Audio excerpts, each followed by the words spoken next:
language. It's a funny thing. Why are there so many different languages?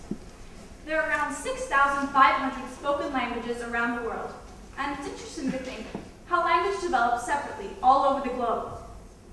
Being international school students, we're all pretty much used to meeting people with different mother tongues, but there are plenty of people who are isolated from the world, who may be less open-minded than we are.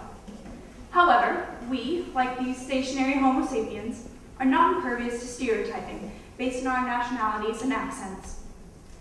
Now, we're familiar with the fact that language is a thing that connects or separates us. All over the world, people learn how to talk in their separate ways, limiting themselves to be only able to communicate with people within their communities. One study of macaque monkeys actually suggests that humans develop language to replace grooming as a way of forging social ties. Language is meant for us to interact with people, yet people seem to forget this when they make fun of someone for speaking their language funnily. Whenever we hear someone trying to speak English when it isn't their mother tongue and they're relatively new to the language, we can often distinguish an accent and even determine where they're from. Yet, more often than not, certain stereotypes or classes are associated with particular accents or backgrounds. In Britain alone, we can separate the lower class from the upper class by their accent. For instance, the posh accent is often how I believe the well-mannered, tea-drinking Englishmen and women speak, as if they're all royalty. On the complete other end of the spectrum, we have the Cockney accent, which is basically the word of the chads, chabettes, slags, right? Another example of separating people based on their class is with that typical Southern American drawl. Yeah, you know what I'm talking about. Just because someone is from the South doesn't mean they all marry their cousin, sit in their lawn chairs, sipping moonshine with a shotgun on their lap. I mean, usually. The fact of the matter is, because people talk civilized, that doesn't mean that they are the upper class. The others are subordinate or lower class. That's not it at all. We often forget that we can pick up or lose an accent based on our environment, and it doesn't necessarily relate to how much we get paid or how we conduct ourselves. So please, stop with the hate.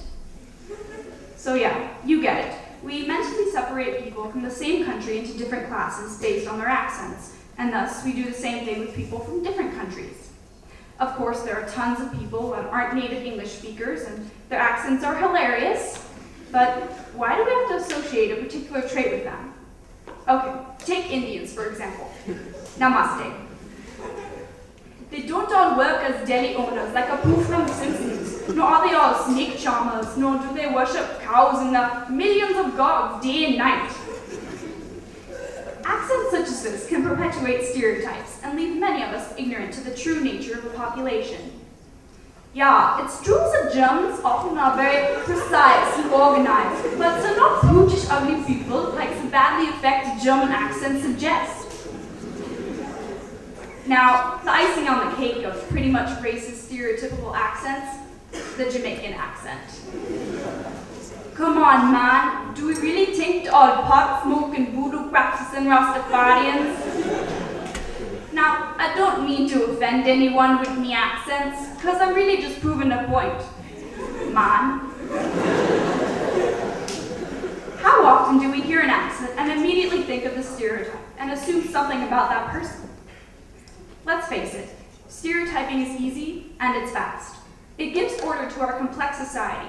Labeling a whole populace is a shortcut to describe the behaviors and characteristics of that group. With accents, our tongues just aren't used to the complexity and shape that each foreign word forms in our mouths. So we take the easy way out and use an accent that is similar to the actual, but not so accurate that it won't offend at least someone. The slippery slope of stereotyping and imitating accents leads to prejudice, and this in turn leads to discrimination. So remember, when you hear someone speak silly like this, don't take them at face value, and please, please, please, don't laugh. Thank you.